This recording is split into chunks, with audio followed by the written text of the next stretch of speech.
আদম বললেন, মাবুদ আমার ছেলে দাউদের কত বছর হায়াত আপনি দিয়েছেন? আল্লাহ বললেন, 40 সানা, মাত্র 40 বছর, 4 ইয়ার্স। 40 বছর তোমার ছেলেটা বাঁচবে। ও আল্লাহ, আমি বাঁচবো কয় বছর? তুমি বাঁচবা 1000 বছর। সুবহানাল্লাহ।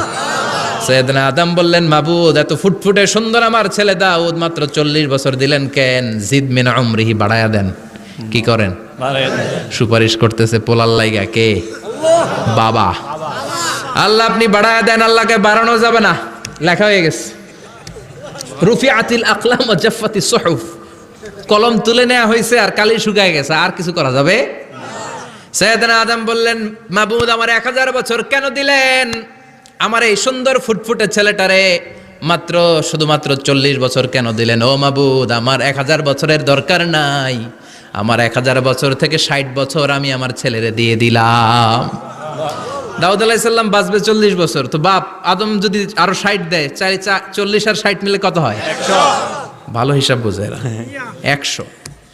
আর আদম আলাইহিস সালাম পেয়েছিলেন 1000 বছর, 60 কমে গেলে রইল কত? 940 বছর পৃথিবীতে থাকার পরে মালাকুল মাউত চলে এসেছে। কারণ এটা on time, the death will come on time, it never late, কখনো দেরি হয় না। আল্লাহ বললেন, লিকুল্লি উম্মাতিন আজালুন ফাইযা জাআ আজালুহুম লা ইস্তাখিরুনা সাআতান ওয়া লা ইস্তাকদিমুন। মৃত্যুর একটা নির্ধারিত সময় আমি বেঁধে দিয়েছি, অন টাইম। অন টাইমেই চলে আসে, 1 সেকেন্ড আগেও আসবে না, 1 সেকেন্ড পরেও আসবে না। 940 বছর বয়সে মালাকুল মাউত এসে হাজির, এসে বলল, জিইতু আন আকবাদা রূহাক, রূহ কবজ করতে আসছি। আদম আলাইহিস সালাম বললেন, রূহ কবজ করতে আসছো মানে? আমি বাঁচবো তো 1000 বছর।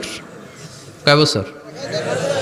মালাকুল মাউত বললেন, না না, ওই যে আগের কথা স্মরণ করেন, আপনি 60 বছর দিয়ে দিছিলেন। কয় না, আমি দেই নাই, আমি আরো বাঁচুম, আরো 60 বছর পাওনা আছি, আমি দেই নাই। মালাকুল মাউত বললেন, আপনি দিয়েছেন? আদম বলে, দেই নাই। মালাকুল মাউত বলে, আল্লাহ ঘটনা দেখেন, দিয়া কয় দেই নাই। আল্লাহ কয়, থাক, কথা কইস না, আয়া পর। সুবহানাল্লাহ পড়েন। নাসিয়া আদম ফানাসিয়া বানু, ভুলে গেছেন উনি। আমরা ভুলে যাই, আমরা খেয়ে বলছি খাই নাই, নিছিলাম পকেটে, কয় নেই নাই। এরকম ডাকাইত আছে না নাই? নাসিয়া আদম ফানাসিয়া বানু, বিশ্বনবী বললেন, আদম ভুলেছে তো তার সন্তানরাও ভুলে যায়। জাহাদা আদম ফা জাহাদাত যুররিয়াতু, আদম অস্বীকার করেছে, তার সন্তানরাও অস্বীকার করে। সেদিন থেকে আল কিতাব ওয়া শুহুদ, মানে লিখে রাখার সিস্টেম আর সাক্ষীর সিস্টেম চালু হয়েছে। সুবহানাল্লাহ পড়েন। সুবহানাল্লাহ। 940 বছর বয়সে মালাকুল মাউত এসে আদম আলাইহিস সালামের রূহ নিতে পারে নাই। উনি 1000 বছর যখন হয়েছে তখন এসে সাইয়েদনা আদম আলাইহিস সালামের রূহ কবজ করেছে। যেই দিন পৃথিবীর প্রথম মানব, প্রথম নবীর রূহ মালাকুল মাউত দুনিয়া এসে কবজ করেছে, ওই দিনটাও ছিল জুমাবার। সুবহানাল্লাহ। আল্লাহু আকবার।